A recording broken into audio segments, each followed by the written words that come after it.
नमस्कार दोस्तों, स्वागत है आप सभी का एक नए वीडियो में। आज का ये वीडियो बहुत ही इंटरेस्टिंग होने वाला है। देखिए, आज का वीडियो स्पेस से रिलेटेड है और स्पेस के बारे में और साइंस के बारे में मुझे कितना पसंद है वो तो आपको अंदाजा लग गया होगा मेरे वीडियोस से कि हर दूसरा तीसरा वीडियो मेरा साइंस से रिलेटेड होता है और मुझे उस तरह की चीज़ें देखना पसंद आता है। उम्मीद करता हूँ कि आपको भी उस तरह की चीज़ें पसंद आना चाहिए, क्योंकि साइंस ही हमारा फ्यूचर है। हम अगर इस दुनिया में कुछ भी कर सकते हैं ना, तो वो साइंस से ही जुड़ा होगा, ये बात समझ लीजिए। हम कभी भी ये नहीं है कि साइंस को पीछे छोड़ करके इस दुनिया में जिंदा रह पाएंगे। आज का वीडियो बहुत ही खास है कि ये चीज़ एक विशाल तारे को ढक लेती है। ये वीडियो का टॉपिक है, टाइटल है क्या कि एक विशाल तारा जैसे कि सूर्य मान लीजिए, जो कि इतना सारा एनर्जी को प्रोड्यूस करता है, बहुत सारा एनर्जी बनाता है, बहुत सारी किरणें उससे निकलती हैं, बहुत सारा हीट उससे निकलता है। और कोई चीज़ इस दुनिया में ऐसी है जो उस पूरे तारे को ढक लेती है, ऊपर से कवर कर लेती है और उसके सारे एनर्जी को वो चूज करके यूज करती है। तो कौन सी इतनी बड़ी चीज़ हो सकती है? अंदाजा आप लगा सकते हैं कि एक तारा कितना बड़ा होता है। कोई चीज़ दुनिया में ऐसी है जो इस तरह की चीज़ें को चीज़ को कर सकती है। आज का वीडियो बहुत ही खास है और ये इस वीडियो का जो ऑनर है अंतरिक्ष टीवी, उनका चैनल को आप सर्च करके सब्सक्राइब कर लीजिएगा। इस वीडियो को स्टार्ट करने से पहले मैं आपको बता दूं, आप देख रहे हैं मिस्टर ETC, मैं हूं विकास। वीडियो पसंद आएगा तो इसे लाइक कर दीजिएगा, चैनल को सब्सक्राइब कर लीजिएगा। तो वीडियो स्टार्ट करते हैं, 3, 2, 1 एंड गो। The knowledge. दोस्तों चलिए आज आपको ब्रह्मांड की एक सबसे रहस्यमय चीज के बारे में बताता हूं। हाँ बताओ। दरअसल हमारी पृथ्वी से 1468 प्रकाश वर्ष दूर एक तारा बसता है। ये तारा सिग्नस कॉन्स्टेलेशन में स्थित है और इसकी खास बात यह है कि इस तारे के सामने से, यानी कि इस तारे और हमारे बीच से कोई ऐसी अजीब, अनजान, अज्ञात चीज पसार होती है जो इस तारे की 15 से 25% चमक को कम कर देती है। जी दोस्तों, तारे का नाम है KIC 8462852, जिसे हम टैबी स्टार भी कहते हैं। टैबी स्टार एक बहुत बड़ा तारा है और इसकी चमक का हमारी ओर लगातार बढ़ना और अचानक कम हो जाना कोई रहस्य से कम नहीं है। दोस्तों, ब्रह्मांड में जब भी कोई ग्रह अपने तारे के सामने से पसार होता है, तब उस ग्रह के बैक साइड उसकी छाया के कारण उस तारे की चमक कुछ हद तक कम हो ही जाती है। जुपिटर जैसा विशालकाय ग्रह भी परिक्रमा के दौरान सौरमंडल में सूरज की 1% चमक को कम कर ही देता है। लेकिन दोस्तों यहाँ देखिए क्या हो रहा है। हमारे वैज्ञानिक सन 2011 में कुछ डेटा एनालिसिस कर रहे थे और इस एनालिसिस में उन्होंने पाया कि इस टैबी स्टार के सामने से कोई ऐसा ऑब्जेक्ट, कोई ऐसा पिंड पसार हो रहा था जो इस तारे की 15%, जी हाँ 1-2 नहीं लेकिन 15% चमक को कम कर रहा था। अब ऐसा कैसे हो सकता है? ये तो हमारे वैज्ञानिकों के लिए न भूतो न भविष्यति जैसी बात हो रही थी। हमारे वैज्ञानिकों के लिए ये डेटा बहुत ही कंफ्यूजिंग और साथ साथ बहुत ही रोचक भी थे, क्योंकि फ्रेंड्स आमतौर पर किसी तारे की 15% चमक को कम कर देना इतना आसान काम नहीं है, और वो भी टैबी स्टार जैसे बड़े तारे की चमक। ये तो नामुमकिन सा लग रहा था। पर दोस्तों, वैज्ञानिकों की एक आदत होती है और वो ये है कि वो पहली बार मिले किसी डेटा से तुरंत किसी कंक्लूजन पर नहीं पहुंचते हैं जब तक उन्हें वही गवाही देने वाला डेटा फिर से ना मिल जाए। और दोस्तों, हुआ कुछ ऐसा ही। सन 2013 में इस घटना ने फिर से अपने आप को दोहराया और इस बार तो वैज्ञानिकों ने देखा कि कोई चीज इस तारे की 14 नहीं लेकिन 22% चमक को कम कर रहा था। जी हाँ, मतलब ब्रह्मांड में कोई ऐसी चीज है जो इतने बड़े तारे की चमक को 22% तक कम कर रही थी। लेकिन आखिर ऐसा कैसे? किसी सूरज जितने बड़े तारे की 5-6% चमक को भी अगर कम करना हो तो गुरु ग्रह से भी बहुत बड़ा प्लेनेट चाहिए होगा, और यहाँ तो करीब 22% चमक कम हो रही थी।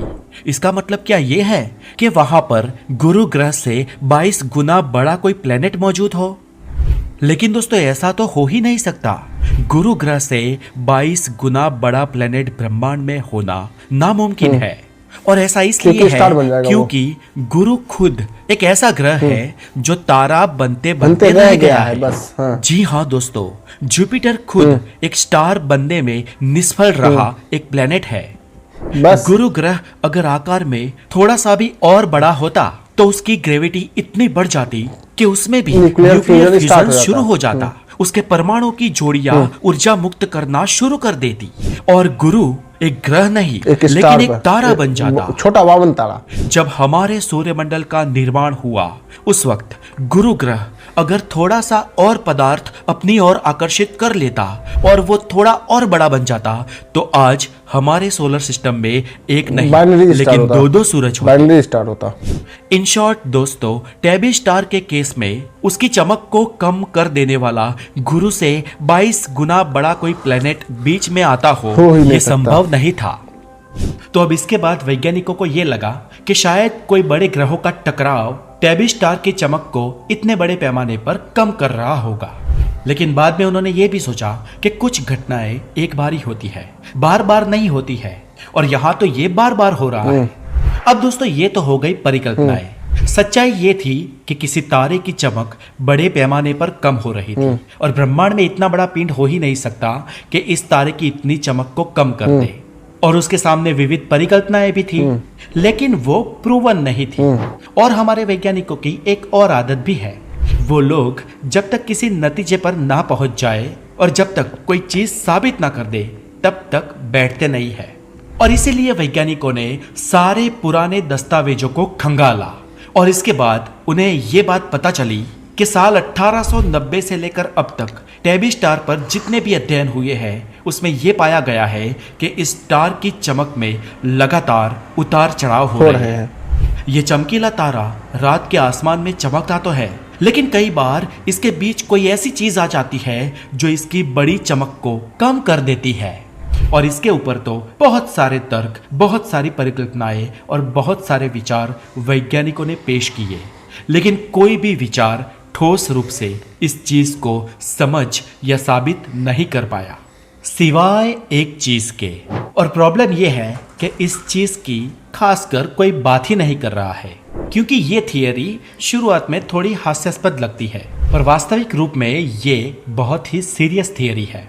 और ये थियरी कहती है कि कोई बहुत ही उन्नत सिविलाइजेशन ने इस तारे के आसपास किसी विशाल मशीनरी की रचना की हो जिसे कहते हैं डायसन स्फीयर। और इस पर बहुत सारी किताबें लिखी गई है और बहुत सारी हॉलीवुड में फिल्में भी बन चुकी है। दोस्तों अक्सर ऐसा देखा गया है कि हॉलीवुड में अगर कोई भी साइंस फिक्शन फिल्म बनती है तो वो इसी बात की ओर इशारा करती है कि या तो ऐसी खोज इस दुनिया में हो चुकी है या होने वाली है। अब दोस्तों आपने द नॉलेज का सिविलाइजेशंस ऑफ द यूनिवर्स वाला पहले का वो वीडियो देखा है तो आपको पता होगा कि इस ब्रह्मांड में 4 कोटि की सभ्यताएं होती हैं। बिल्कुल। रशियन भौतिक शास्त्री कार्दोसेव के अनुसार ये सभ्यताएं ऊर्जा के उपभोग के ऊपर वर्णित की गई है। Type 1, type 2, type 3, type 4। तीसरी और चौथी कोटि की सभ्यता तो इतनी उन्नत हो जाती है कि वो अपने ग्रह की सारी ऊर्जा का उपभोग कर लेती है और वो फिर अपने तारे की ओर बढ़ती है और अपने तारे की संपूर्ण ऊर्जा को कंट्रोल्ड तरीके से उपयोग करना सीख जाती है। हो सकता है कि टैबी स्टार के आसपास बसी कुछ विकसित सभ्यताओं ने ऐसी विशाल संरचना की रचना कर दी हो जो टैबी स्टार की ऊर्जा का उपभोग कर रही हो।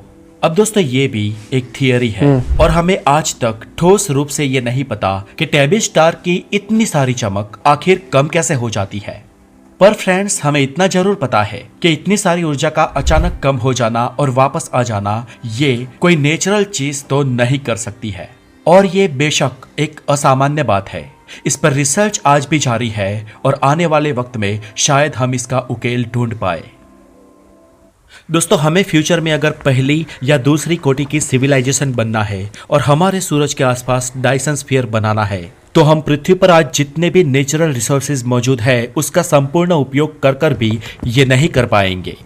हमें इससे भी ज्यादा रिसोर्सेज चाहिए होंगे ये हम कैसे कर पाएंगे या हम ये कर सकेंगे या नहीं, इसके बारे में मैं एक पॉडकास्ट बनाने वाला हूँ, जो मैं आने वाले कुछ दिनों में हमारे स्पॉटिफाई की प्रोफाइल पर डालूंगा, क्योंकि उसके लिए हमें एक पूरा वीडियो बनाने की जरूरत नहीं है। आप उस बात को पॉडकास्ट के द्वारा कहीं पर भी सुन और समझ सकते हैं। तो हमारे स्पॉटिफाई के प्रोफाइल का लिंक नीचे डिस्क्रिप्शन में दिया गया है, जहां पर जाकर आप वहां पर भी द नॉलेज को जरूर फॉलो करें और अपना बहुत सारा ध्यान रखें। वीडियो को बंद करेंगे।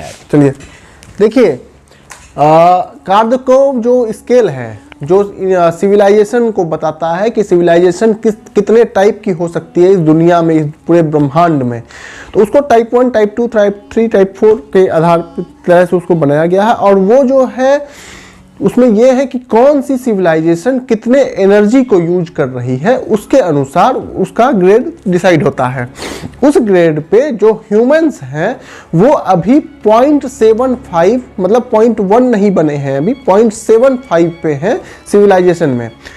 लेकिन वही उसी जगह पे जो टाइप 2 सिविलाइजेशन है, टाइप 3 सिविलाइजेशन है, टाइप 4 सिविलाइजेशन है, वो इस तरह की कोई चीज़ बना सकती है कि वो अपने पूरे तारे के एनर्जी को यूज कर सके, वो अपने पूरे गैलेक्सी के सारे स्टार के तारे को यूज कर सके, इतना एडवांस बन सकती है।